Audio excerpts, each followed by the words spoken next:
Innal hamdalillah nahmaduhu wa nasta'inuhu wa nastaghfiruhu wa natubu ilaih. Wa na'udzu billahi min syururi anfusina wa min sayyiati a'malina. May yahdihillahu fala mudilla lahu wa may yudlil fala hadiyalah.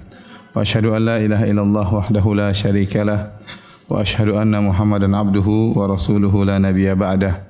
Ya ayyuhalladzina amanu taqullaha haqqa tuqatih wa la tamutunna illa wa antum muslimun. Fa in asdaqal hadithi kitabullah wa khairal huda huda Muhammadin sallallahu alaihi wasallam wa syarrul umuri muhdatsatuha wa kullu muhdatsatin bid'ah wa kullu bid'atin dhalalah wa kullu dhalalatin finnar. Hadirin dan hadirat yang dirahmati oleh Allah Subhanahu wa taala, insyaallah pada kesempatan kali ini kita melanjutkan pengajian kita dari syarah Kitab Tauhid pada pertemuan yang kedua. Masih dalam bab yang pertama tentang kitab tauhid, dan al-muallif yaitu penulis al-Imam Asy-Syaikh Muhammad bin Abdul Wahhab rahimahullahu taala membawakan 7 dalil tentang makna dari tauhid. Dalil yang pertama yaitu dalam surat Az-Zariyat ayat 56.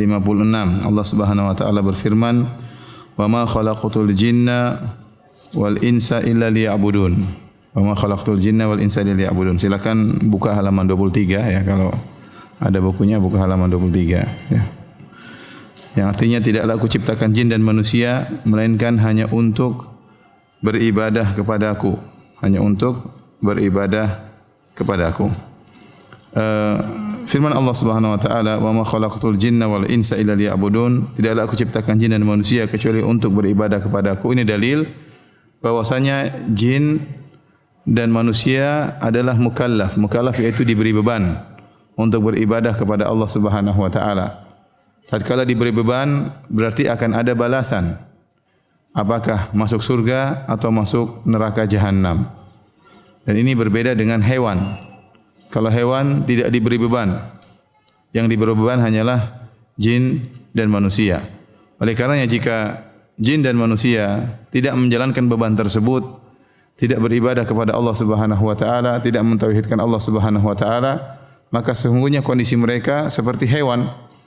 Ya, kondisi mereka seperti hewan yang tidak diberi beban. Ya, justru mereka akan lebih terhina daripada hewan. Ya, Allah Subhanahu wa taala berfirman dalam Al-Qur'an, "Wa laqad dzara'na fi jahannama katsiran minal jinni wal insi lahum qulubun la yafqahuna biha wa lahum a'yunun la yubsiruna biha walahum adhanun la yasma'una biha ulaika kal an'ami bal hum adall." Kata Allah Subhanahu wa taala, sungguh kami telah penuhi neraka jahanam dengan kebanyakan jin dan manusia. Mereka diberi hati namun tidak mereka gunakan untuk berfikir.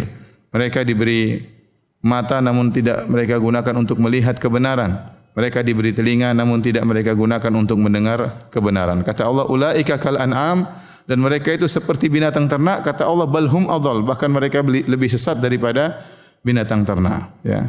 Tatkala Allah telah memberikan tugas mulia kepada jin dan manusia untuk beribadah kepada Allah, lantas tidak dijalankan, maka kedudukan mereka lebih parah daripada hewan. Oleh karenanya, tatkala di hari kiamat kelak, tatkala hewan-hewan dikumpulkan oleh Allah Subhanahu wa taala, ya, sebagaimana firman Allah Subhanahu wa taala, wa idzal wuhushu husyirat, tatkala binatang-binatang buas dikumpulkan, termasuk binatang-binatang yang jinak juga dikumpulkan oleh Allah Subhanahu wa taala, kemudian dikisos, ya, dikisos antara hewan yang menzalimi, hewan yang terzalimi, ya. Kata Nabi sallallahu alaihi wasallam, la tu'addunnal huquqa ila ahliha, ya, hatta yuktas asyad al-jalha min syat al-qarna, atau kama qala Nabi sallallahu alaihi wasallam. Kata Nabi sallallahu alaihi wasallam, kalian akan menunaikan hak-hak kepada pemiliknya sampai-sampai kambing yang tidak bertanduk akan mengambil haknya daripada kambing yang bertanduk. Karena waktu di dunia kambing yang bertanduk menanduk kambing yang tidak bertanduk. Maka pada hari kiamat kelak Allah akan menunjukkan di hadapan manusia bahwasanya Allah akan menunaikan hak, tidak ada hak yang hilang. Bahkan haknya hewan saja Allah kembalikan. Bahkan haknya hewan Allah kembalikan. Buktinya hewan kambing yang tidak bertanduk, yang pernah ditanduk oleh hewan yang bertanduk, akan diambil haknya dari hewan kambing yang bertanduk, ya. Apatah lagi hak-hak manusia. Kalau hak hewan saja Allah kembalikan. Dan saya ingatkan bahwasanya kalau hak kita diambil oleh orang atau hak kita dijatuhkan oleh orang, maka jangan khawatir, hak kita pasti kembali, pasti kembali di hari kiamat kelak. Jangankan hak manusia, hak hewan saja Allah kembalikan. Setelah hewan-hewan tersebut dikisos, dikumpulkan oleh Allah kemudian dikisos, kemudian hewan-hewan tersebut kata Allah kuni turaba, jadilah kalian menjadi pasir, jadi tanah. Hewan-hewan tadi berubah menjadi tanah karena mereka tidak melanjutkan perjalanan menuju surga atau neraka karena mereka ghairu mukallaf, karena mereka tidak diberi beban oleh Allah Subhanahu wa taala untuk beribadah kepada Allah. Waktu orang-orang kafir melihat hewan-hewan berubah menjadi tanah, maka mereka berkata, ya laitani kuntu turaba. Seandainya aku bisa seperti menjadi tanah seperti hewan-hewan tersebut. Namun kondisinya hewan dan jin yang tidak menyembah Allah Subhanahu wa taala maka lebih buruk daripada hewan ternak. Bukan seperti hewan, bahkan lebih buruk daripada hewan ternak. Dari sini kita tahu bahwasanya yang disuruh beribadah bukan cuma kita manusia. Jin-jin juga sering disuruh untuk beribadah. Disuruh beribadah oleh Allah Subhanahu wa taala. Oleh karenanya saya disebutkan oleh sebagian ulama, Syekh bin Baz rahimahullahu taala kalau beliau menyampaikan ceramah terkadang beliau menyebutkan ya ma'syaral jin, dalam ceramah beliau menyebutkan hai para jin sekalian, ya. Karena bisa jadi dalam pengajian ada jin-jin yang hadir. Mungkin di sekitar ibu-ibu ada jin-jin, kita enggak tahu, ya. Sekitar bapak juga ada jin-jin, kita enggak tahu, ya. Jin-jin yang baik insyaallah di pengajian. Jin salafi mungkin. Ya. Oleh karenanya dalam Al-Qur'an Allah menjelaskan bahwasanya jin-jin tersebut juga mendapat ganjaran di dunia dan juga di akhirat. Di dunia dan juga di akhirat. Seperti lihat halaman 23 saya nukilkan firman Allah dalam surat Jin. Kata Allah Subhanahu wa taala, "Wa ammal qasituna fakanu li jahannam hataba." Adapun golongan jin yang menyimpang dari kebenaran, maka mereka akan menjadi kayu api bagi neraka jahanam, ya. Karena Allah menyatakan neraka jahanam ya waquduhan nas wal hijarah, ya. Bahwasanya bahan bakarnya dari manusia dan juga dari batu. Ternyata jin juga bisa menjadi bahan bakar neraka jahanam. Kemudian kata Allah, wa allaw istaqamu ala tariqati la asqainahum ma'an ghadaqa. Seandainya mereka istiqamah di atas jalan yang benar, maka kami akan berikan mereka air yang segar. Maksudnya ini ungkapan dalam bahasa Arab artinya rezeki yang banyak. Jadi para jin kalau mereka bertakwa kepada Allah juga diberi rezeki di dunia seperti manusia. Kata Allah Subhanahu wa taala, "May yattaqillaha yaj'al lahu makhraja wa yarzuquhu min haitsu la yahtasib." Barang siapa yang bertakwa kepada Allah, maka Allah akan berikan solusi baginya, wa yarzuquhu min haitsu la yahtasib, dan Allah akan berikan dia rezeki dari arah yang dia tidak sangka-sangka. Jin pun demikian, kalau dia bertakwa di dunia, dia akan mendapatkan rezeki yang banyak. Kalau dia kafir, maka dia akan menjadi penghuni neraka jahanam, bahkan menjadi bahan bakar neraka jahanam. Oleh karenanya, jin juga memiliki berbagai macam aliran. Allah berfirman tentang perkataan para jin tentang diri mereka. Allah menukil perkataan para jin, mereka berkata, "Wa anna minna salihuna wa minna duna dzalik, kunna tara'iqa qidada." Kami para jin di antara kami ada yang saleh dan di antara kami ada yang tidak saleh. Dan kami memiliki jalan-jalan yang berbeda-beda. Kami juga bertariqat-tariqat. Bukan cuma manusia yang punya tariqat-tariqat. Jin-jin juga memiliki tariqat-tariqat. Oleh karenanya Imam Ibnu Katsir meriwayatkan dengan sanadnya dari Al-A'mash rahimahullah, beliau pernah bertanya kepada jin. Jadi Al-A'mash pernah bertanya kepada jin, "Famar rafidhatu fikum?" Wahai jin, bagaimana menurut kalian tentang jin Rafidah, jin Syiah di antara kalian? Maka ini jin Salafi menjawab, "Syarruna." Ini jin sunnah, ya. Jin sunnah. Kata jin sunnah, ini orang Syiah, ini jin Syiah ini paling brengsek katanya. Paling apa? Paling parah di antara kami. Jadi ada kelompok-kelompok bermacam-macam. Dan ini kenyataan, ya. Kalau kita lihat sebagian, ada jin Nasrani, ada jin Hindu, ada jin Sufi, ya. Ada jin Harokah, ada jin jin Syiah, ada jin Sunni, ya. Nah, timbul pertanyaan, kalau kita tahu bahwasanya jin juga diperintahkan untuk beribadah kepada Allah Subhanahu wa taala. Nah, bagaimana cara ibadah mereka? Apakah sama persis dengan manusia atau ada perbedaan? Maka para ulama usul, ahli usul fiqh telah menjelaskan hal ini. Mereka mengatakan ada khilaf di kalangan para ulama, tapi menurut pendapat al-muhaqqiqin, yaitu para peneliti di kalangan para ahli usul fikih, bahwasanya jelas ada perbedaan antara cara beribadah jin dan manusia, meskipun secara global sama, tapi secara detail pasti ada perbedaan mengingat kondisi jin dan manusia yang berbeda. Ya, mengingat kondisi jin dan manusia yang berbeda. Apakah perbedaan mereka kita enggak tahu, ya. Apakah perbedaan antara kita dengan mereka kita tidak tahu, ya. Tapi mungkin di antara jin juga ada ahli fikih jin, mungkin ada, ya. Ada ulama di kalangan jin mungkin juga ada, ya. Ya, oleh karena tidak perlu kita tanya Ustaz, jin kalau buang angin wudu atau tidak, kita enggak tahu. Itu urusan para jin, ya. Bukan urusan kita, ya. Kecuali kalau Anda ingin punya hubungan dengan jin, dan jangan punya hubungan dengan jin, ya. Khawatir terjerumus dalam berbagai macam kesyirikan. Intinya kita tidak perlu tahu karena itu bukan urusan kita. Dan kata Nabi sallallahu alaihi wasallam, min husni islamil mar'i tarkuhu ma la ya'nih, dan di antara keelokan Islam seorang meninggalkan yang bukan urusannya. Taib. Jadi kata Allah Subhanahu wa taala, "Wa ma khalaqtul jinna wal insa", tidaklah aku ciptakan jin dan manusia illa liya'budun, kecuali untuk beribadah kepadaku. Nah, apa yang dimaksud dengan ibadah? Ibadah, lihat halaman 25, kata Ibnu Taimiyah rahimahullahu taala, al-ibadah hiya ismun jami'un li kulli ma yuhibbuhullah wa yardah min al-aqwal wal a'mal al-batinah wal zahirah. Ibadah adalah suatu kata yang mencakup seluruh perkataan dan perbuatan baik lahir maupun batin yang dicintai dan diridhai oleh Allah Subhanahu wa taala. Seluruh perkara yang dicintai oleh Allah maka itu adalah ibadah. Kalau kita kerjakan dengan penuh ketundukan, maka kita akan mendapatkan pahala di sisi Allah Subhanahu wa taala. Ini adalah definisi ibadah berkaitan dengan zat ibadah, ya. Jadi semua yang dicintai oleh Allah baik perkara menjalankan ibadah tersebut harus tunduk, ya. Ibnu Taimiyah juga berkata tentang ibadah berkaitan dengan kondisi kita tatkala beribadah. Kata beliau, ismun yajma'u kamalal dhulli wa nihayatahu wa kamalal hubbi lillah wa nihayatahu. Ibadah adalah satu nama yang mengumpulkan kesempurnaan ketundukan dan puncak dari ketundukan kepada Allah digabungkan dengan kesempurnaan kecintaan dan puncak kecintaan kepada Allah Subhanahu wa taala. Fal hubbul khali an dhullin, oleh karenanya sekedar cinta tetapi kosong dari ketundukan, atau sebaliknya sekedar tunduk tapi kosong dari rasa cinta, maka itu tidak disebut dengan ibadah. Ibadah itu adalah mencakup antara dua perkara, puncak kecintaan dan puncak ketundukan. Nah, kita kalau beribadah kepada Allah, kita tunjukkan hal tersebut. Benar-benar kita cinta kepada Allah dan benar-benar kita tunduk kepada Allah Subhanahu wa taala. Baik. Di sini Allah mengatakan, "Wa ma khalaqtul jinna wal insa illa liya'budun."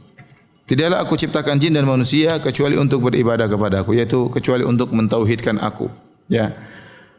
Berarti kehidupan kita hukum asalnya adalah beribadah kepada Allah. Karena tujuan utama Allah menciptakan kita adalah untuk beribadah. Kenyataannya kita praktekkan dalam kehidupan kita sehari-hari, waktu yang kita gunakan untuk beribadah tidak banyak. Salat 5 waktu, ya. Taruhlah dengan wudunya, dengan persiapannya, sekali salat mungkin butuh 15 menit, 20 menit. Ya, taruhlah setengah jam kali 5 cuma 2,5 jam, yes. Kita baca Quran paling 1/4 jam, ya. Ibadah-ibadah yang mahdhah, ibadah-ibadah yang mahdhah hanya membutuhkan waktu yang tidak banyak. Sementara kita sehari 24 jam. Sehari 24 jam. Nah, Allah mengatakan, tidaklah aku ciptakan jin dan manusia kecuali untuk beribadah kepada-Aku. Nah, bagaimana kita bisa menerapkan ayat ini sementara waktu kita untuk beribadah tidak sampai 10 jam per hari?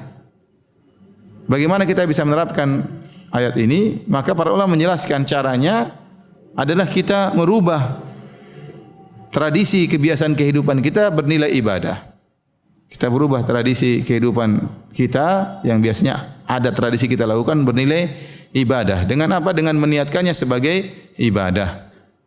Seperti tatkala kita mau tidur, kita berdoa kepada Allah Subhanahu wa taala untuk bisa beristirahat, untuk bisa bangun lagi, untuk bisa beribadah kepada Allah Subhanahu wa taala. Ya.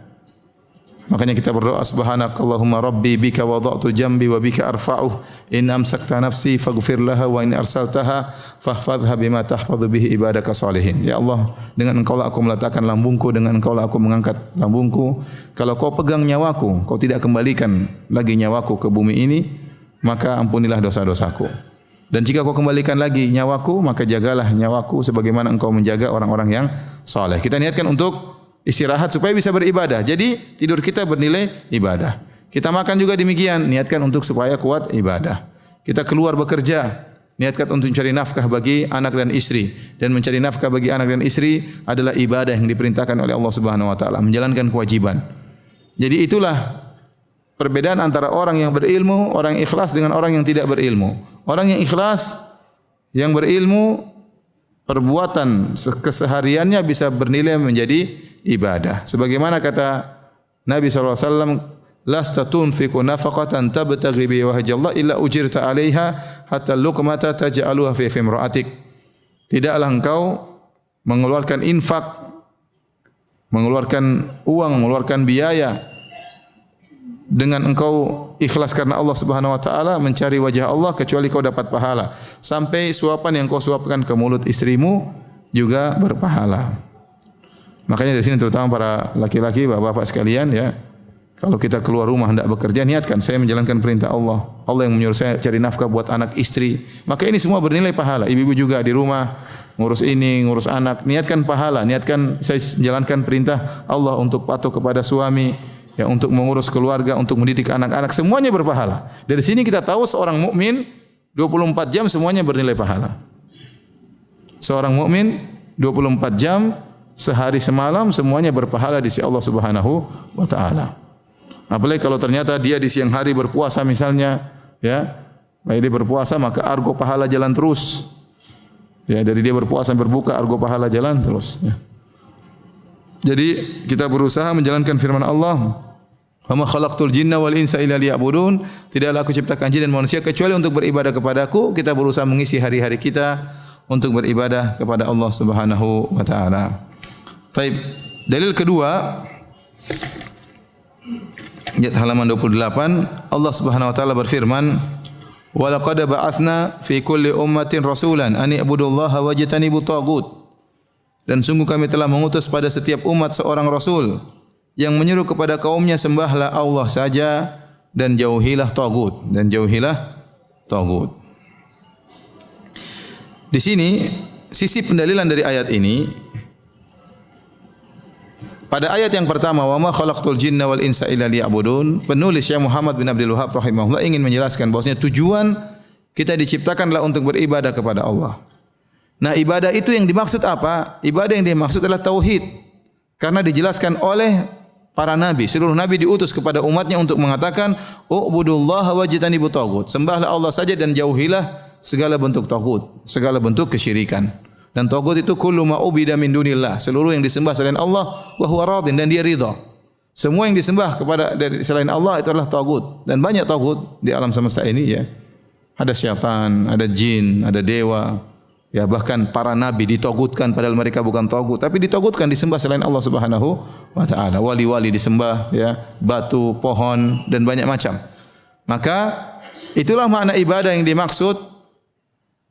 Tujuan kita diciptakan adalah beribadah kepada Allah saja dan meninggalkan segala penyembahan selain Allah Subhanahu wa taala. Dan inilah seluruh tujuan nabi.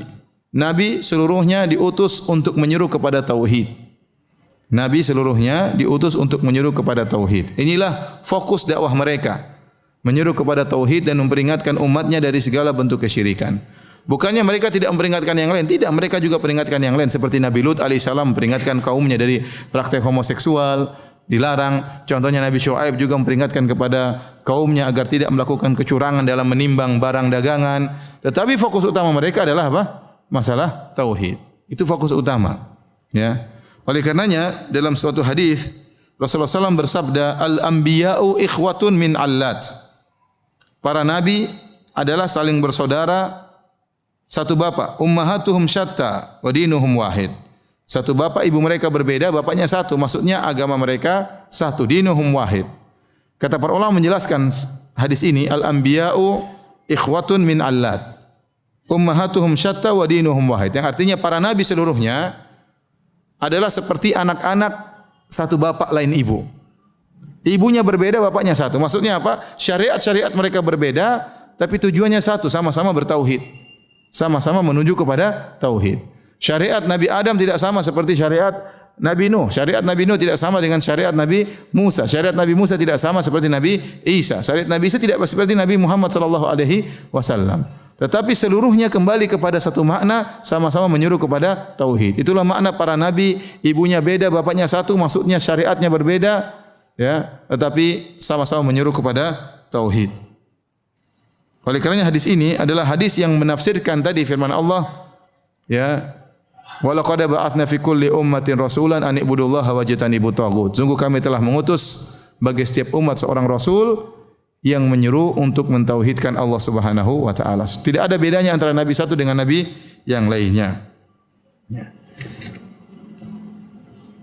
Dan saya ingatkan, ini bantahan yang telak bagi dai-dai pluralisme. Dai-dai pluralisme dan dai-dai liberalisme, mereka mengatakan para nabi bersepakat dalam banyak perkara. Perkara-perkara tersebut bukan perkara tauhid menurut mereka. Perkara yang disepakati oleh para anbiya, para nabi adalah masalah-masalah sosial.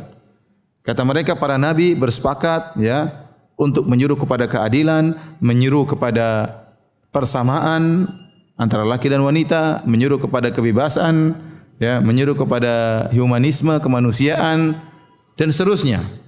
Ya.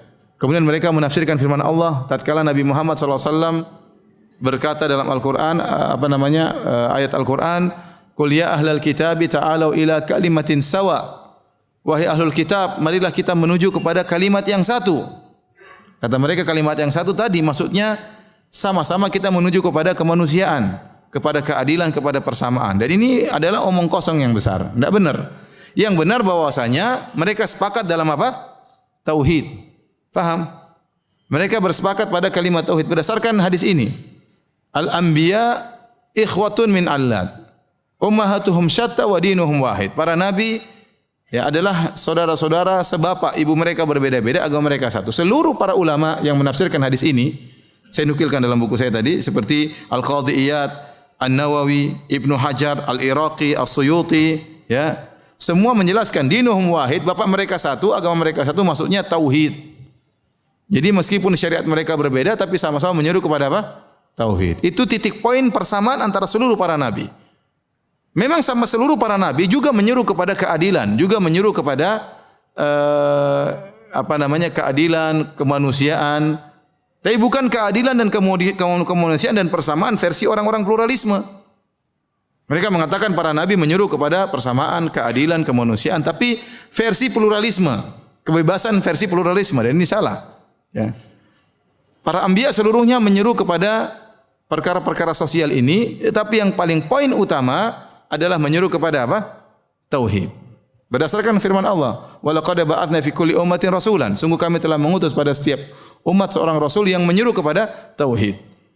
Oleh karenanya, tatkala Nur Khalis Majid CS dalam bukunya Fikih Lintas Agama mencoba menafsirkan firman Allah, "Ya ahlal kitab ta'alu ila kalimatin sawa."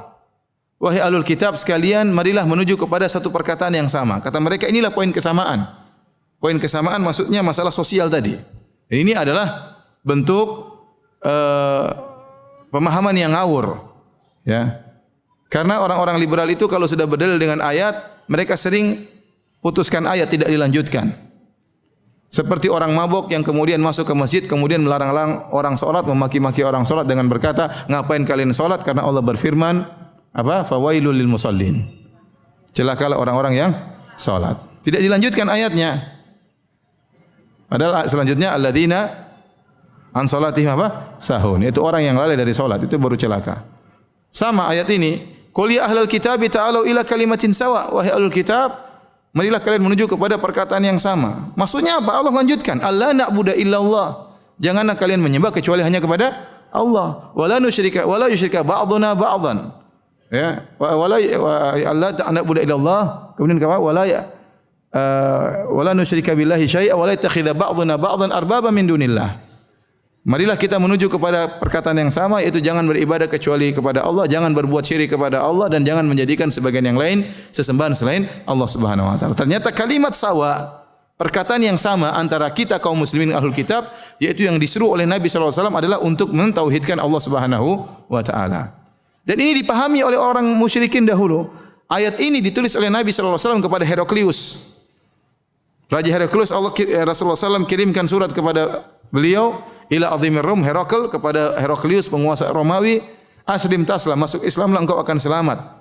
Kalau kau tidak masuk Islam, fa in tawallait fa inna ma 'alaika itsmul arisin. Kalau kau tidak masuk Islam, maka kau akan menanggung dosa rakyatmu. Kemudian Nabi menyebutkan firman Allah, qul ya ahlal kitabi ta'alu ila kalimatin sawa'in baina wa bainakum alla nusyrika bi wal alla na'budu illa Allah, nusyrika bihi syai'a wa la yattakhidha ba'duna ba'dhan arbaba min dunillah. Marilah kita menuju perkataan yang sama, yaitu tidak berbuat syirik kepada Allah. Heraklius paham ayat ini, bahwasanya untuk bisa menuju kepada kalimat yang sama harus masuk Islam. Dan dia tidak mau masuk Islam. Maka sungguh celaka orang-orang liberal yang ternyata Heraklius lebih paham tentang ayat ini daripada mereka yang mengaku Islam.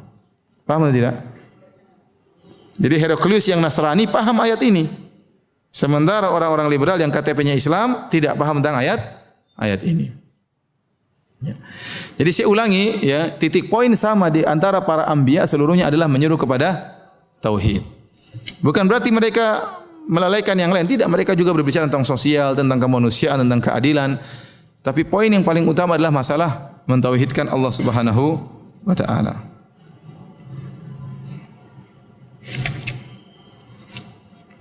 Oleh karenanya orang-orang pluralisme, ya, merubah hakikat ini.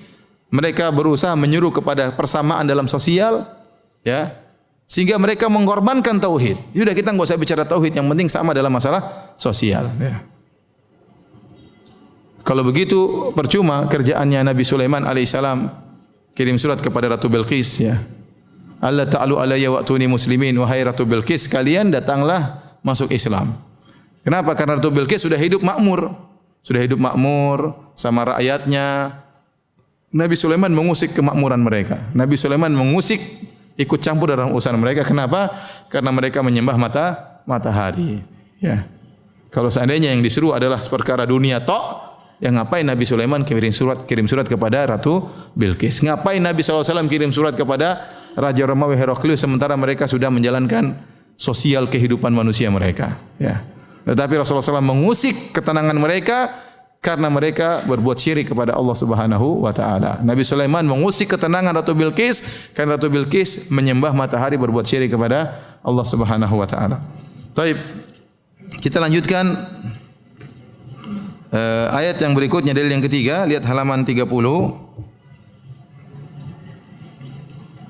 Kata Allah Subhanahu wa taala, "Wa qadara rabbuka alla ta'budu illa iyyahu wa bil walidaini ihsana." Dan Tuhanmu telah memerintahkan supaya kamu jangan beribadah kecuali hanya kepada Allah, dan hendaknya kamu berbuat baik kepada ibu bapakmu dengan sebaik-baiknya.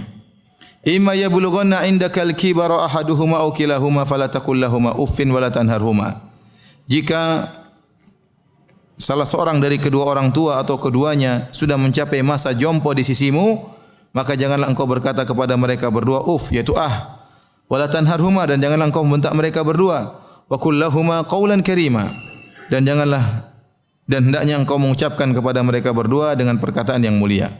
Waqfid lahuma janahadh dhulli minar rahmah, rendahkanlah, ya, dirimu di hadapan kedua orang tua dengan penuh kasih sayang. Wa qur rabbirhamhuma kama rabbayani shaghira, dan berdoalah, ya Rabbku, rahmatilah mereka berdua sebagaimana mereka berdua merawatku tatkala masih kecil. Inti daripada dalil yang ketiga ini, ya, adalah pada poin yang pertama. Di awal ayat kata Allah, wa qadara rabbuka alla ta'budu illa iyyah. Tuhanmu telah memerintahkan agar kalian tidak beribadah kecuali hanya kepada Allah, ya. Jadi ibadah itu hanya milik Allah Subhanahu wa taala. Barang siapa yang beribadah kepada selain Allah, maka dia telah melakukan kesyirikan, ya. Telah melakukan kesyirikan. Barang siapa beribadah kepada Allah dan kepada selain Allah, itulah hakikat kesyirikan. Barang siapa yang berdoa kepada Allah sekaligus berdoa kepada Nabi Isa, itulah kesyirikan. Barang siapa berdoa kepada Allah sekaligus berdoa juga kepada Nabi Muhammad SAW, itulah kesyirikan. Barang siapa berdoa kepada Allah kemudian sekaligus berdoa kepada wali, kepada mayat, itulah kesyirikan. Maka Allah mengatakan, ya, alla ta'budu illa iyyah. Janganlah kalian beribadah kecuali hanya kepada Allah. Setelah itu Allah berbicara tentang masalah kedua orang tua. Kata Allah, wabil walidaini ihsana. Dan hendaknya berbuat baiklah kepada kedua orang tua dengan sebaik-baiknya. Ini konsekuensi dari tauhid. Kalau Anda benar-benar mengagungkan Allah Subhanahu wa taala, Anda pasti mengagungkan kedua orang tua. Ya. Kenapa? Karena Allah menggandengkan berbakti kepada orang tua dengan hak Allah dalam banyak ayat. Di antaranya ayat ini. Allah menggandengkan hak orang tua dengan hak Allah yang teragung, yaitu hak bertauhid. Maka jika seorang benar-benar mengagungkan Allah, mentauhidkan Allah dengan benar, harusnya dia mengagungkan hak kedua orang tua. Makanya Allah mengatakan, wabil walidaini ihsana. Dan hendaknya berbakti kepada kedua orang tua dengan sebakti-baktinya. Dengan sebakti-baktinya.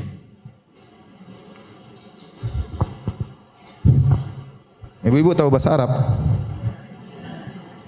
Dikit-dikit ya. Kata Allah, wabil walidaini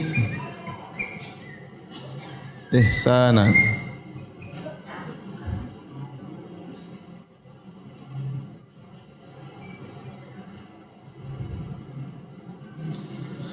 Kalau dalam bahasa Arab, wabil walidaini ihsana, ini secara i'rabnya adalah maf'ul mutlak.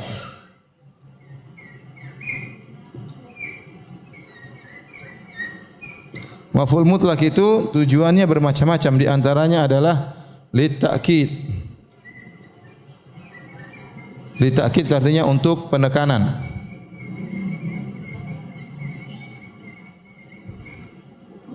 Ya. Contohnya saya berkata Darabtu Muhammadan. Saya katakan saya telah memukul Muhammad. Artinya saya telah memukul Muhammad. Tetapi kalau saya tambah darban, ini maf'ul mutlak, berarti saya telah memukul Muhammad dengan sekeras-kerasnya, dengan sebenar-benar apa? Pemukulan. Namanya darabtu apa? Darban. Sama. Wabil walidaini ihsana, asalnya adalah, secara asalnya dalam Al-Quran, tapi Allah singkatin, harusnya begini. Wa ahsinu bil walidaini ihsana. Wa ahsinu. Ini fiilnya, ini maf'ul mutlaknya. Jadi maknanya berbuat baiklah kepada orang tua dengan sebaik-baiknya. Jadi Allah tidak memerintahkan kita hanya sekedar berbuat baik kepada orang tua. Ya, tapi Allah menyuruh untuk sebakti-baktinya. Apalagi Allah gandengkan dengan hak Allah Subhanahu wa taala. Jadi ini peringatan bagi kita semua, bagi yang masih punya kedua orang tua, hendaknya berbakti kepada kedua orang tua dengan sebakti-baktinya, ya, dengan sebakti-baktinya. Bukan hanya sekedar berbakti, tetapi sebakti-baktinya mumpung masih ada orang tua yang hidup yang bisa kita temui. Baik, kita lanjutkan.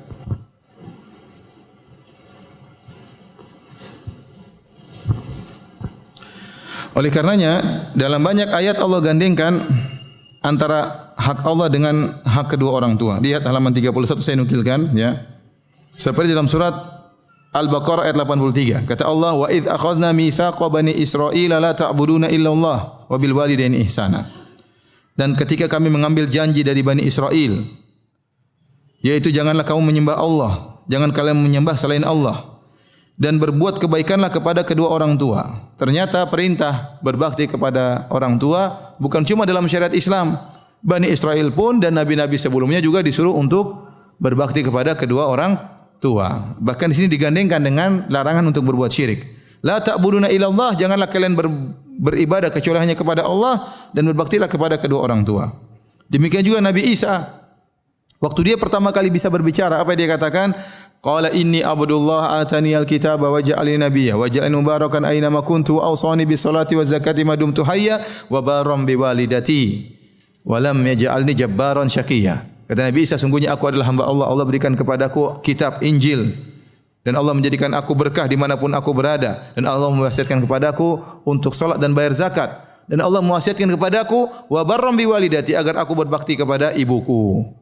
Wa lam yaj'alni jabbaran syaqiyya dan Allah tidak menjadikan aku sombong dan angkuh untuk tunduk kepada kedua orang tuaku. Allah larang Nabi Isa untuk sombong dan angkuh di hadapan orang tua. Kenapa? Kalau engkau sombong wahai Isa, kau akan syaqiyya, kau akan celaka. Kau akan celaka. Ya. Jadi bukan cuma kita yang disuruh berbakti kepada orang tua, para nabi juga disuruh berbakti kepada kedua orang tua. Allah juga menggandengkan perintah bersyukur kepadanya dengan bersyukur kepada kedua orang tua. Anishkurli wali walidaika ilayyal masir. Bersyukurlah kepadaku dan berterima kasihlah kepada kedua orang tua. Allah suruh berterima kasih kepada Allah sekaligus berterima kasih kepada kedua orang tua. Harus tahu diri ya. Anda dulu dirawat oleh orang tua, dalam perut orang tua, setengah mati ayah ibu merawat kita, maka kita harus tahu diri berterima kasih kepada kedua orang tua. Kemudian Nabi SAW juga berkata, ridha Rabbi fi ridhal walid, wa sakhatul Rabbi fi sakhatil walid. Keriduan Allah berada pada keriduan orang tua. Ya. Dan kemurkaan Allah berada pada kemurkaan orang tua. Jangan sampai buat orang tua murka. Tapi buatlah orang tua ridha, ayah dan ibu kita ridha kepada kita. Tatkala ada seorang datang kepada Nabi SAW, kemudian minta izin untuk berjihad. Nabi tidak izinkan. Dia datang lagi minta izin untuk berjihad. Maka Nabi tahu ibunya masih hidup, maka Rasulullah SAW berkata kepadanya, ilzam rijlaha fathammal jannatu. Lazimilah kaki ibumu, sungguhnya surgamu ada pada kaki ibumu. Ya, ini sering kita dengar, surga berada pada kaki ibu. Dan itu ada hadisnya ya. Ilzam rijlaha fathammal jannah. Ya. Lazimilah kaki ibumu, sungguhnya surga ada di sana. Ini adalah bahasa kiasan dari Nabi SAW, artinya kita merendah di hadapan Nabi. Ya, di hadapan orang tua. Ya. Tunduk di hadapan orang tua, patuh kepada orang tua. Ya, seakan-akan kita melazimi kakinya. Karena dalam kepatuhan kita kepada orang tua, disitulah ada surga. Lihat dalam ayat ini, kita kembali kepada ayat. Ya. Allah Subhanahu Wa Taala berfirman, lihat ayat halaman 30. Ya. Kembali kepada ayat. Dan Tuhanmu telah memerintahkan supaya kamu jangan beribadah kecuali hanya kepadanya. Dan hendaknya kamu berbuat baik kepada ibu bapakmu dengan sebaik-baiknya. Jika salah seorang di antara keduanya atau kedua-duanya sampai berumur lanjut dalam pemeliharaanmu. Jadi indaka itu dalam pemeliharaanmu. Indaka artinya dia tinggal bersamamu. Ini kata para ulama dalil seorang berusaha agar orang tuanya hidup bersama dia. Karena tatkala dia membiarkan dia membawa orang tuanya tinggal di rumahnya, dia telah membawa pintu surga ke rumahnya. Ya. Jangan malah over-over lempar-lempar ke kakak atau adik. Ini kejadian banyak kejadian seperti kamu aja yang ngurus ibu, kamu aja kenapa ibu cerewet, ibu ini, ibu namanya orang tua. Ibu-ibu sekarang nanti juga besar cerewet kalau sudah tua. Ya. Dulu nuduh orang tua cerewet, nanti ibu juga kalau sudah tua pada cerewet. Ya. Sekarang aja belum tua sudah pada cerewet, apalagi kalau sudah tua. Oleh karenanya itu sudah kondisi yang umum. Orang tua kalau sudah tua mereka apa? Cerewet ya. Ngomong banyak, kemudian ngomel-ngomel. Akhirnya sang anak tidak sabar. Apalagi didukung sama istrinya. Sudah jangan, saya enggak mau tinggal sama ibumu ya. Didukung sama istrinya untuk durhaka kepada orang tua. Akhirnya orang tuanya tidak boleh tinggal di rumahnya ya. Padahal Allah memotivasi agar orang tua tinggal bersama kita, ayah atau ibu. Kecuali kalau kita sudah tawarkan, ibu enggak mau, itu lain cerita. Ada ibu-ibu yang sangat baik. Kita tawarkan, Bu, tinggal di rumah, Bu. Ibu belum bisa, ibu masih rindu pingin tinggal di rumah lama, banyak kenangan tidak bisa ditinggalkan. Itu lain cerita. Ini kita sudah tawarin. Ada ibu lagi, Bu, tinggal di rumah sama saya. Ibu takut nanti menyinggung istrimu. Lebih baik kita jauh tapi kita saling sayang daripada satu rumah nanti bertengkar. Ada ibu yang mengerti seperti itu ya. Oleh karenanya, tapi kita tawarkan. Ya, jangan kita bilang alhamdulillah ibu enggak mau di rumah, jangan. Ya, pintu surga kita lepaskan, pintu surga bawa ke rumah ayah dan ibu ya. Sabar dengan apa yang mereka lakukan ya. Oleh karenanya Allah mengatakan indaka ya. Maka sungguh aneh di sisimu, kata Allah, di sisimu berusaha orang tua tinggal bersama kita. Maka sungguh aneh. Kita tahu seorang ibu, seorang wanita, terkadang anaknya 10 dia bisa mengayomi anaknya seluruhnya 10 orang tersebut. Tapi tatkala dia sudah tua, anaknya 10 tidak bisa mengayomi satu orang. Dia over ya. Lempar sana, lempar sini. Saya mau cerita ya, saya sudah cerita mungkin, tapi saya mau cerita lagi enggak apa-apa ya. Jadi, saya dengar ceritanya dari Syekh Abdul Razak hafizahullah taala tentang seorang wanita yang dia menikah dengan seorang lelaki dan wanita ini punya teman wanita yang lain tapi cacat. tidak bisa ngomong dan jalan merangkak. Maka kemudian wanita ini mengatakan kepada suaminya, bagaimana kalau kita merawat teman saya tersebut? Kata, oh silakan, kita ngerawat orang, dapat pahala. Tinggal di rumah. Akhirnya suaminya merasa risih, gimana dia tinggal di rumah bersama kita sementara dia bukan mahram saya. Kata istrinya, ya kalau begitu nikah saja. Nikah ya. Dengan wanita yang cacat, tidak bisa ngomong, tidak bisa ini, dalam kondisi merangkak. Akhirnya dinikahilah oleh sang suami. Ya. Istrinya senang suaminya menikahi wanita tersebut supaya bisa tinggal di rumah. Dan suaminya merasa dia sebagai suami yang adil, dia harus menjalankan tugasnya sebagai suami. Maka dia menggauli istri yang pertama dan juga menggauli istri kedua yang cacat tersebut. Ya, dari fisik mungkin tidak menarik, tapi dia tahu wanita ini juga punya syahwat, ya harus dipenuhi ya, hasratnya. Maka dia gauli dua-duanya. Qadarullah ternyata istri pertamanya itu yang baik tadi ternyata mandul, tidak punya anak. Tidak punya anak. Ya. Kemudian akhirnya istri yang cacat ini justru punya anak. Anak pertama dan anaknya tidak cacat. Anak kedua tidak cacat, sampai anak keempat kalau enggak salah. Setelah dia melahirkan anak yang keempat, meninggal. Meninggal wanita cacat tersebut. Maka yang merawat anak-anaknya istri yang pertama yang tidak cacat. Subhanallah, Allah memberikan rizki anak-anak melalui wanita yang lain. Setelah anak-anak ini besar, anak-anak ini kata Syekh Abdul Razik kalau enggak salah di Jeddah, rebut-rebutan untuk melayani ibu mereka yang bukan ibu kandung ini. Ya. Sampai kalau sudah jatah, pokoknya hari ini sama kakak yang pertama. Pokoknya sudah jatahnya sebelum waktu tank sudah nunggu di bawah. Ibu harus pindah ke rumah saya. Jadi mereka bagi-bagi tugas. Hari ini sama kakak pertama, hari ini sampai hari ini kakak kedua, hari ini sampai saudara ketiga dan seterusnya. Ya. Ini yang kita ingin. Jadi kita ingin rebut-rebutan untuk bisa merawat orang tua kita. Apalagi mereka sudah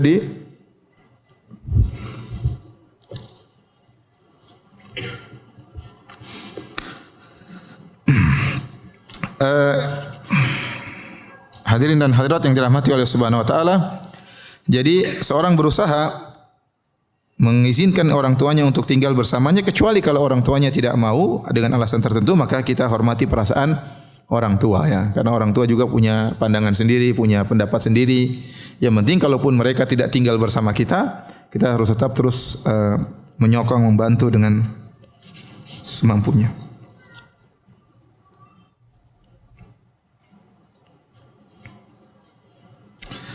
Baik, kita lanjutkan. Kemudian kata Allah Subhanahu wa taala, tatkala mereka sudah mencapai masa tua, fala taqul lahum uffin, maka jangan berkata uff kepada mereka ya. Dan uff kata para ulama dalam bahasa Arab adalah kalimat terendah yang menunjukkan kejengkelan. Kalimat terendah yang menunjukkan kejengkelan. Ya, kalau kita bahasa Indonesia mungkin cih, bahasa Arab uff.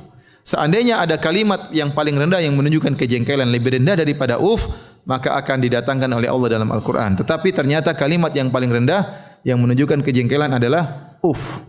Ini dijadikan dalil oleh para ulama bahwasanya namanya durhaka adalah menunjukkan kejengkelan kepada orang tua. Itu adalah bentuk apa? Durhaka. Saya kata para ulama, Anda memandang orang tua Anda dengan pandangan sinis, pandangan jengkel, itulah durhaka kepada kedua orang tua. Ya. Ya, tidak boleh kita mengucapkan, kalau kita pun jengkel kita pendam. Ya, jangan kita marah di depan orang tua. Kita bisa nasihati orang tua dengan kata-kata yang baik. Jangan menunjukkan kejengkelan ya. Karena bentuk jengkel dengan saja Allah larang. Dan segala bentuk kejengkelan, tadajjur baik dengan perkataan atau dengan perbuatan atau dengan pandangan, ini semua adalah bentuk durhaka, dan durhaka kepada orang tua adalah dosa paling besar. Seorang harus mengerti akan hal ini ya. Ya, sampai-sampai Ali Zainal Abidin, ya Ali bin Husain Zainal Abidin terkenal adalah seorang lelaki yang sangat berbakti kepada ibunya. Tetapi anehnya sahabat-sahabat yang mengatakan, kami heran lihat anda tidak pernah makan sepiring dengan ibu anda. Kata dia, saya tidak berani makan sepiring dengan ibu saya. Saya khawatir tatkala saya makan ada makanan yang dilirik oleh ibu saya duluan makan makanan tersebut. Saya tidak ingin menyakiti hati ibu saya ya. Oleh karena seorang berusaha tidak membentak kedua orangnya. Kalau orang tua lagi marah, mungkin telepon kita, bentak-bentak kita, udah kita diam aja udah. Iya Bu, gitu aja, jangan dilawan ya, jangan dilawan. Ini orang tua kita. Ya, kalau kita mengagungkan orang tua berarti kita mengagungkan Allah Subhanahu wa taala. Karena Allah yang menyuruh kita mengagungkan orang tua. Tapi kalau kita bentak, kita lawan, kita bantah, berarti kita kurang mengagungkan Allah Subhanahu wa taala. Wala tanharhuma, dan janganlah membentak keduanya. Wa qul lahumā qawlan karīmā, dan ucapkanlah bagi keduanya perkataan yang mulia. Artinya apa? Kita berusaha milih-milih kata tatkala berbicara dengan orang tua. Sebagaimana kalau kita bisa memilih-milih kata tatkala berbicara dengan teman, berbicara dengan kawan, berbicara dengan bos, berbicara dengan ustaz dengan kata-kata yang enak, maka orang tua lebih utama. Anda menghormati orang tua lebih utama daripada menghormati ustaz, ya. Ya, tidak ada dalilnya dalam Al-Qur'an menghormati ustaz, ada dalilnya? Enggak ada. Tapi Al-Qur'an menghormati orang tua banyak dalilnya, ya. Kalau kita berbicara dengan ustaz, assalamualaikum ustaz, mohon maaf saya punya pertanyaan, kita bisa mengatur kata dengan baik. Kenapa dengan orang tua tidak bisa, ya? Kenapa dengan orang tua tidak bisa? Maka kita berusaha merendahkan diri, ya, di hadapan orang tua, jangan angkuh.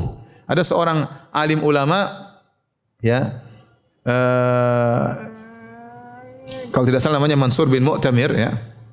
Dia memiliki murid-murid, ya, ngajar ilmu hadis, ya. Tatkala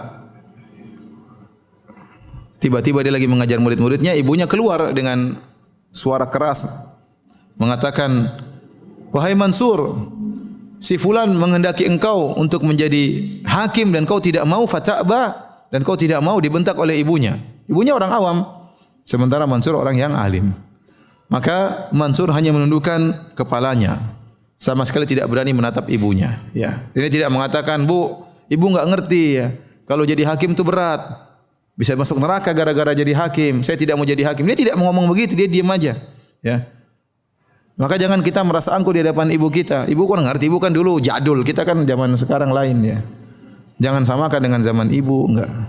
Ibu enggak ngerti tentang masalah kerjaan, ibu enggak ngerti. Udah kita, kalau kita tolak dengan bahasa yang halus, jangan merendahkan, jangan sekali sedikit pun mengucapkan kata-kata yang menunjukkan kita merendahkan apa? Orang tua. Tidak ngertilah, tidak inilah, tidak pahamlah, jangan. Meskipun Anda sudah mencapai gelar tertinggi, Anda harus menghormati kedua orang tua. Al-Imam Abu Hanifah rahimahullahu taala punya ibu, ya. Pernah punya masalah, bertanya kepada Al-Imam Abu Hanifah.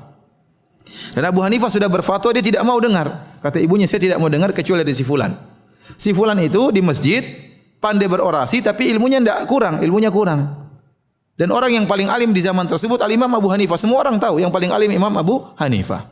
Ya, makanya ada perkataan ulama, "Azhadun nasi fil alim ahluhu."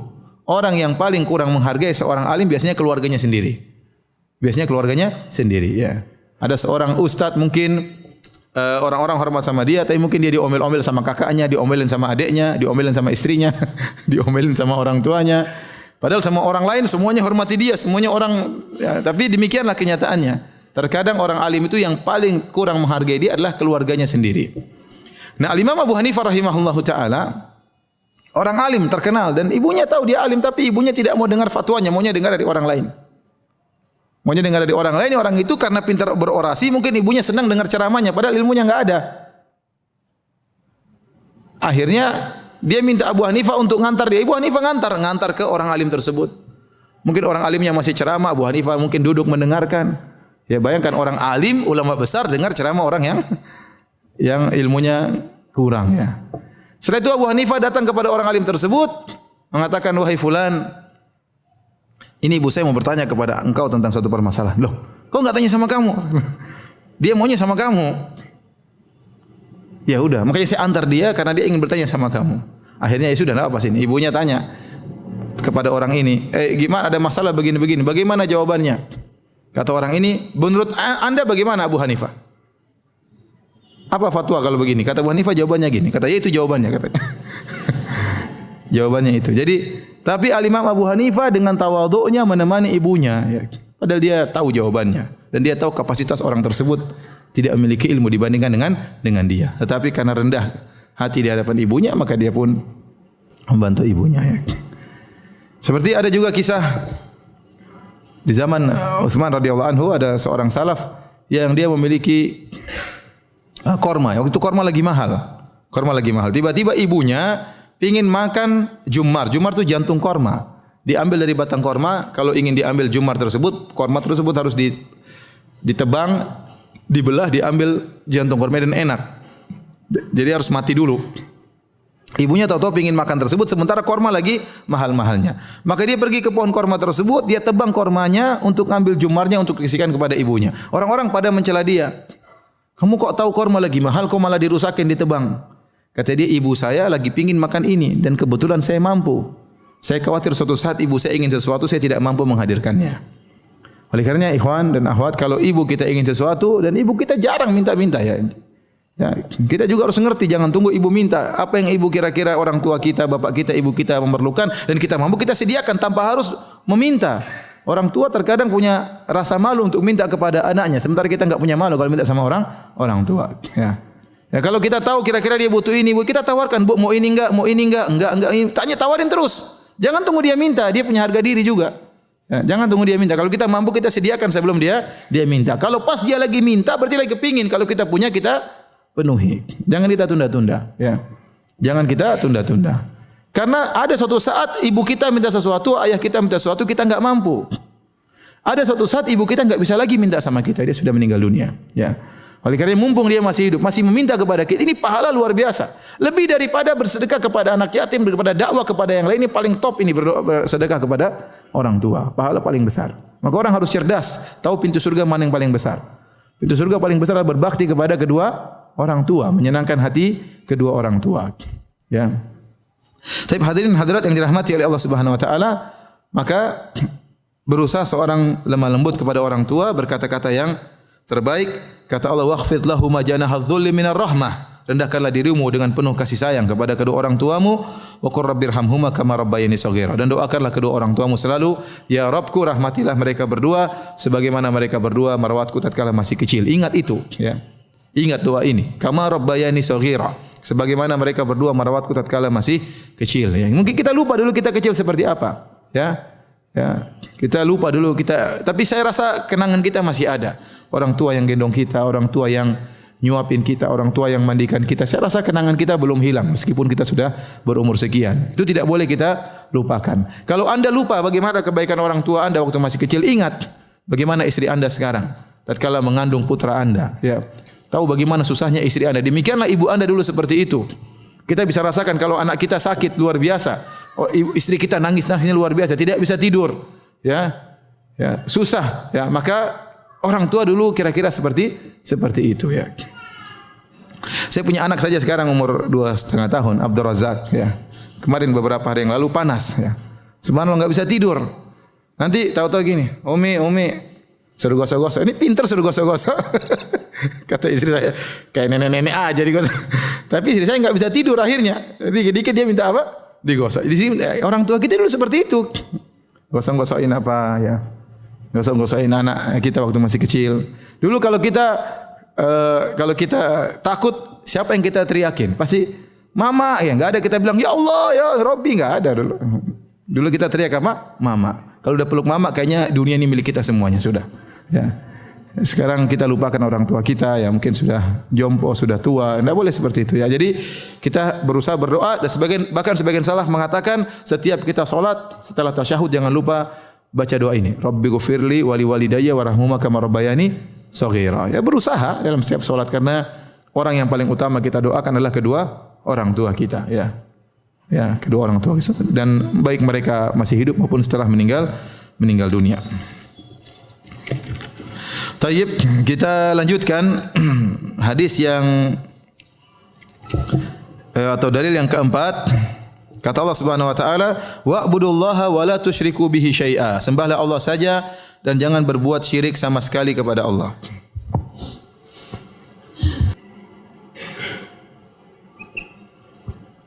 Kata Allah, sembahlah Allah saja dan janganlah berbuat syirik kepadanya sama sekali. Ya, jangan berbuat syirik sama sekali. Di sini ada dua keumuman dalam ayat ini. Dalam ayat ini ada dua keumuman. Ini keumuman yang pertama,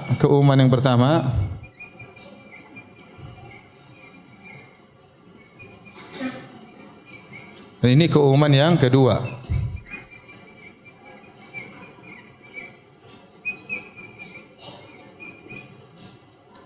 Adapun keumuman yang pertama,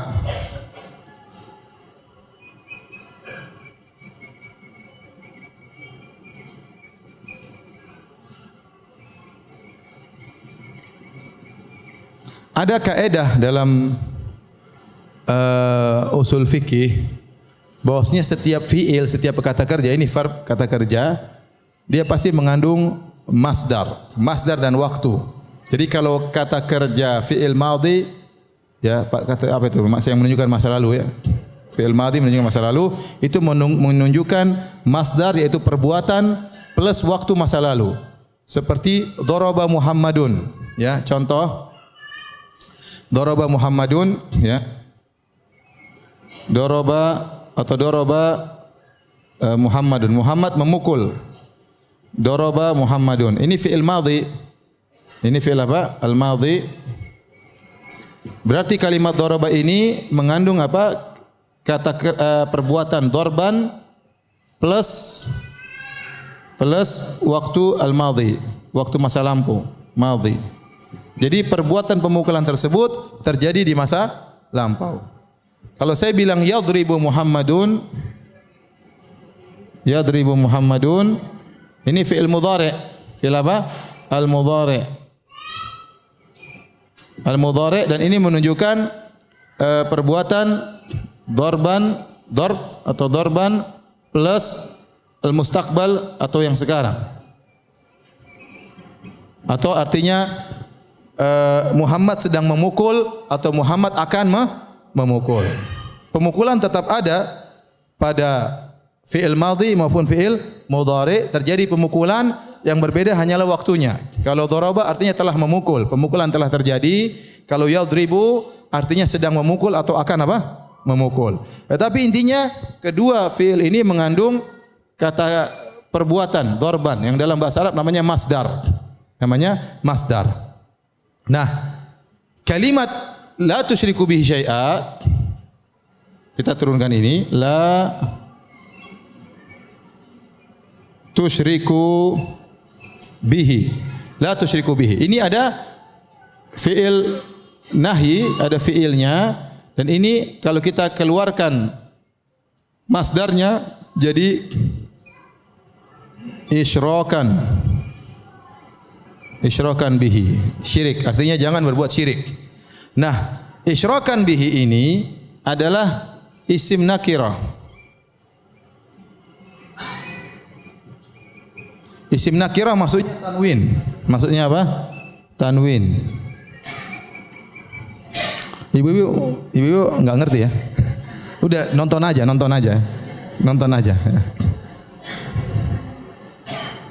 Tanwin. Nah, dalam kaidah usul fikih, kalau ada isim tanwin nakirah ini datang dalam konteks penafian atau konteks persyaratan, maka memberikan faedah keumuman. Dan ini konteks kalimatnya larangan, wala tusyriku bihi. Dan janganlah kalian berbuat apa? Kesyirikan. Berarti ini isim nakirah datang dalam konteks penafian, memberikan faedah keumuman. Sehingga kalau kita artikan wala tusyriku bihi itu artinya sama dengan jangan berbuat kesyirikan apapun. Paham? Apakah syirik besar atau kecil atau nampak atau tersembunyi dan lain-lain. Paham? Jadi la tusyriku bihi artinya jangan berbuat kesyirikan apapun, baik syirik besar maupun syirik kecil, syirik yang zahir maupun yang khafi, yang tersembunyi, syirik apapun. Ini keumuman yang pertama dari sisi jenis kesyirikan. Dari sisi apa? Sisi jenis kesyirikan. Di buku saya tulis juga kan, Bu? Iya. Ini saya biar menjelaskan lebih jauh. Keumuman yang kedua dari kalimat syai'an. Dan saya katakan tadi, isim ini tanwin atau tidak? Tanwin nakirah. Nakirah kalau datang dalam bentuk penafian, sama, dia juga memberikan apa? Faedah keumuman. Dan kita bilang namanya syirik itu mengambil tandingan selain Allah digandengkan bersama Allah. Syirik itu, syarikat adalah mengambil tandingan selain Allah digandengkan bersama Allah. Nah, kita sekarang sisi kedua keumuman dari sisi tandingan. Dari sisi siapa? Tandingan bagi Allah.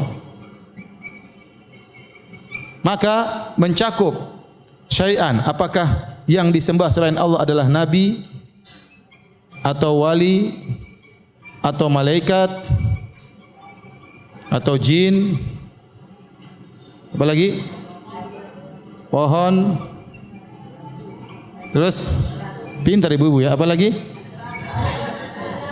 Hah? Pohon, batu, kemudian apa? Bata. Kemudian apa? Hah? Sunan, apa lagi? Habib, siapa lagi? Hah? Kebanyakan dan lain-lain. Paham? Jadi tidak boleh kita berbuat syirik dengan jenis syirik apapun, dan tidak kita boleh mengambil tandingan bagi Allah untuk digandingkan dengan Allah siapapun dia juga. Apakah dia nabi, wali, malaikat, jin, semuanya enggak boleh. Orang yang menjadikan Nabi Isa sebagai tandingan bagi Allah, maka dia musyrikin, orang Nasrani. Waktu ada seorang sahabat berkata kepada Nabi, Masya Allahu wa syi'ta. Dalam rangka untuk mengagungkan Nabi, dia mengatakan, Ya Rasulullah, karena kehendak Allah dan kehendakmu. Rasulullah marah. Kata Rasulullah SAW, Aja'altani lillahi niddan, kau ingin menjadikan aku tandingan bagi Allah Subhanahu Wa Taala. Ya. Lalu orang berdoa kepada Nabi, syirik. Orang berdoa kepada malaikat, syirik. Orang berdoa kepada wali, syirik. Berdoa kepada Habib, sudah mati berdoa, syirik. Berdoa kepada sunan, syirik. Maka tidak boleh kita mengambil tandingan bagi Allah apapun juga. Tidak boleh kita menyamakan makhluk dengan apa? Pencipta. Paham? Jadi sini kita tahu keumuman ada berapa? Ada 2 ya.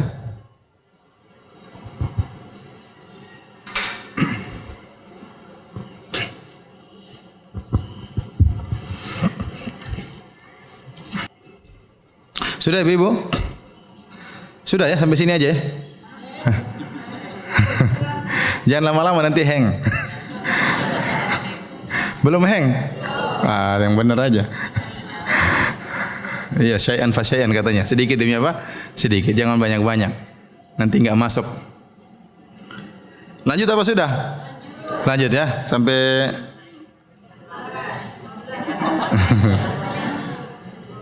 10 menit lagi. Taib. Habis ini tanya jawab, nanti biar tahu ya bahlul atau enggak akan ketahuan. Taib. Kita lanjutkan ayat berikutnya. Dalil yang keberapa? Yang kelima. Lihat halaman 35 dan sampai 36. Saya bacakan ayatnya. Qul ta'alau atlu ma harrama rabbukum alaikum. Katakanlah wahai Muhammad, marilah ku bacakan. Katakanlah Muhammad kepada mereka orang-orang musyrikin. Atlu ma harrama rabbukum alaikum. Akan aku bacakan apa yang diharamkan oleh Tuhanmu kepada kalian. Alla tusyriku bihi syai'a. Janganlah kalian berbuat syirik kepada Allah. Wabil walidaini ihsana, dan hendaknya kalian berbakti kepada kedua orang tua. Wala taqtulu auladakum min imlaq, dan janganlah kalian membunuh anak-anak kalian ya karena kalian takut kemiskinan. Nahnu narzuqukum wa iyyahum, karena kami yang beri rezeki kepada kalian dan beri rezeki kepada mereka. Kalian yang beri rezeki adalah kami, anak-anak kalian juga yang beri rezeki adalah Allah Subhanahu wa taala. Wala taqrabul fawahisha ma dhahara minha wa ma batan. Janganlah kalian mendekati perbuatan keji yang nampak maupun yang tersembunyi. Wala taqtulun nafsal lati harramallahu illa bil haqq. Dan janganlah kalian membunuh jiwa yang diharamkan oleh Allah kecuali pembunuhan tersebut ada dasarnya seperti qisas dan yang lainnya. Dzalikum wasaqum bihi la'allakum taqilun. Demikianlah Allah mewasiatkan kepada kalian agar kalian berfikir. Wala taqrabu malal yatimi illa billati hi ahsan hatta yablugha ashuddah. Dan janganlah kalian mendekati mengolah harta anak yatim kecuali dengan pengolahan yang terbaik sampai sang yatim sudah mencapai dewasa. Wa auful kaila wal mizana bil qist. Dan penuhilah timbangan dan takaran dengan adil. La nukallifu nafsan illa wus'aha, dan kami tidak membebani seorang di luar kemampuannya. Wa idza qultum fa'dilu walau kana dza qurba. Jika kalian berucap maka ucapkanlah dengan keadilan meskipun terhadap karib kerabat. Wa bi ahdillahi aufu, dan tunaikanlah janji Allah. Dzalikum wasaqum bihi la'allakum tadhakkarun. Inilah wasiat yang Allah berikan kepada kalian agar kalian ingat. Wa anna hadza sirati mustaqiman fattabi'uhu, dan inilah jalanku yang lurus maka ikutilah. Wala tattabi'us subula fatafarraqu bikum an sabilih. Jangan kalian mengikuti jalan-jalan yang lain, maka kalian akan terpisah, terlepas dari jalan Allah yang benar. Dzalikum wasaqum bihi la'allakum tattaqun. Inilah wasiat yang Allah berikan kepada kalian agar kalian bertakwa. Taib. Apa sisi pendalilan dari ayat ini? Ayat ini Allah memerintahkan Nabi untuk menyebutkan perkara-perkara yang haram. Jadi kalau kita ngaji, harus dua-duanya kita sampaikan. Perkara-perkara yang halal, perkara-perkara yang baik yang dapat pahala. Kita juga ingatkan perkara-perkara yang haram, yang berdosa. Ya. Jadi Nabi SAW munzir wa mubasyir. Memberi peringatan dan juga sebagai pemberi kabar gembira. Kalau ada ngaji, cuma mubasyir aja, gembira-gembira terus, motivasi terus, tidak pernah menyebut yang haram, ini juga salah. Kalau ada kajian yang sangar terus, haram-haram terus disampaikan, enggak ada yang baik-baiknya, ini juga salah. Harus dua-duanya, makanya targhib wa tarhib, memotivasi dan juga memberi peringatan. Ya. Motivasi dan juga memberi apa? Peringatan. Sebagai contoh, harus digabungkan dua-duanya. Ada sebagian ulama saya pernah dengar dia cerita begini. Seandainya Anda ya menyampaikan kepada anak Anda, wahai anakku, kalau kamu salat berjamaah, setiap kali salat berjamaah saya kasih 10 real. Kasih 35.000. Anaknya akan semangat atau tidak? Semangat. Setiap salat dia hadir. Pokoknya kalau saf pertama 10 real. Oh, anaknya semangat karena setiap salat dapat 10 real dari bapaknya. Dia hitung-hitung sudah seminggu ya. Sudah 10 kali dia salat, beli ada 100 kali dia salat, sudah berapa? Sudah 100 kali 10 sudah 1.000 real. Setelah 100 kali salat dia tagih sama ayahnya. Ya. Mana? Katanya sekali salat 10 real. Saya sudah 100 kali salat saf pertama. Akhirnya kasih berapa? 1.000 real. Setelah itu, terus nak, saya enggak mau salat lagi. Sudah cukup 1.000 real katanya. Sudah cukup. Nah, ini salah. Seandainya ayahnya bilang, "Kamu kalau salat dapat 10 real, kalau enggak salat dikurangi 5 real." Nah, ini baru dia salat terus. Karena ada targhib dan ada tarhib. Ada motivasi dan juga apa? Peringatan. Ya, maka dia akan salat terus. Nah, kalau enggak salat dikurangi 5 real. Ya. Maka demikian pula dalam berdakwah harus ada tabsyir wal indhar. Ada beri kabar gembira, kita bicara tentang surga, berbicara tentang fadilah, keutamaan salat ini, keutamaan ini, keutamaan. Kita juga berbicara tentang masalah keharaman untuk dijauhi. Ya. Dan keharaman yang pertama yang hendak dibacakan oleh Nabi kepada orang-orang musyrik adalah syirik kepada Allah. Apa kata Allah? Qul ta'alau. Katakanlah wahai Muhammad kepada mereka, kemarilah. Sini saya membacakan kepada kalian. Atlu ma harrama rabbukum alaikum. Aku akan bacakan kepada kalian apa yang Allah haramkan kepada kalian. Sini, inilah daftar haram-haram. Jangan cuma tahu yang boleh-boleh, yang daftar haram juga ada. Keharaman pertama yang Nabi sampaikan, alla tusyriku bihi syai'a. Jangan berbuat syirik kepada Allah. Jadi kalau kata para ulama, tauhid adalah awwalul wajib alal mukallaf, perkara yang paling pertama harus diketahui oleh orang yang ditugaskan oleh Allah untuk beribadah, harus tahu yang pertama wajib adalah tauhid. Maka saya katakan juga perkara yang pertama yang harus diketahui yang haram adalah apa? Kesyirikan. Seorang harus paling ngerti tentang tauhid dan juga paling harus ngerti tentang masalah kesyirikan. Ya. Makanya kalau kita buka surat Al-Baqarah dari ayat pertama, maka pertama larangan yang datang dalam surat Al-Baqarah, kita baca Al-Quran dari Al-Fatihah dan seterusnya adalah larangan kesyirikan. Pada ayat 21. Ya ayuhan nasu ubudu. Perintah pertama tauhid. Yang pertama cerita alif lam mim dzalikal kitabul la raiba fihi hudal muttaqin. Kemudian seterusnya cerita orang munafik seterusnya sampai kemudian datang perintah pertama tauhid. Ya ayuhan nasu ubudu rabbakumul ladzi khalaqakum wal ladzina min qablikum la'allakum tattaqun. Wahai manusia sekalian, sembahlah Rabb kalian telah menciptakan dan mencipta orang sebelum kalian agar kalian bertakwa. Alladzi ja'ala lakumul arda firasya was samaa'a binaa'a wa anzala minas samaa'i maa'an fa akhraja bihi minats thamarati rizqan lakum. Yang telah menciptakan kalian, telah menurunkan hujan, telah jadikan bumi sebagai hamparan. Allah sebutkan nikmat-nikmat, setelah itu Allah sebutkan larangan pertama. Fala taj'alu lillahi andadan wa antum ta'lamun. Kalau begitu perkaranya, janganlah kalian mengambil tandingan-tandingan bagi Allah. Jangan kalian berbuat kesyirikan padahal kalian tahu segala kenikmatan, segala rezeki dari Allah Subhanahu wa taala. Jadi kesyirikan adalah keharaman yang pertama yang harus diingatkan. Lihat di sini, setelah itu Allah menyebutkan dosa-dosa besar. Setelah syirik kata Allah, jangan bunuh anakmu. Bunuh anak dosa besar atau tidak? Dosa besar. Jangan berbuat zina. Jangan bunuh orang, ya. Jangan mengolah harta anak yatim untuk kau makan sendiri, tidak dengan pengolahan yang baik. Jangan kemudian kata Allah, jangan mengurangi timbangan, jangan mengurangi takaran, ya. Jangan lupa dengan perjanjian kepada Allah. Semuanya dosa-dosa besar yang Allah sebutin. Tapi dosa besar pertama yang Allah sebutkan apa? Jangan berbuat apa? Syirik. Yang menakjubkan dari ayat ini, ibu-ibu yang perhatikan dan bapak yang dirahmati Allah Subhanahu wa taala, perhatikan, Allah menyebutkan tentang rentetan keharaman-keharaman. Di sela-sela rentetan keharaman Allah selipin satu perintah. Berbaktilah kepada kedua orang tua. Ya atau tidak? Coba perhatikan ayatnya. Katakanlah Muhammad, marilah aku bacakan apa yang diharamkan kepadamu oleh Tuhanmu. Janganlah kamu persukan sesuatu dengan dia. Berbuat bakti kepada orang tua itu haram apa harus?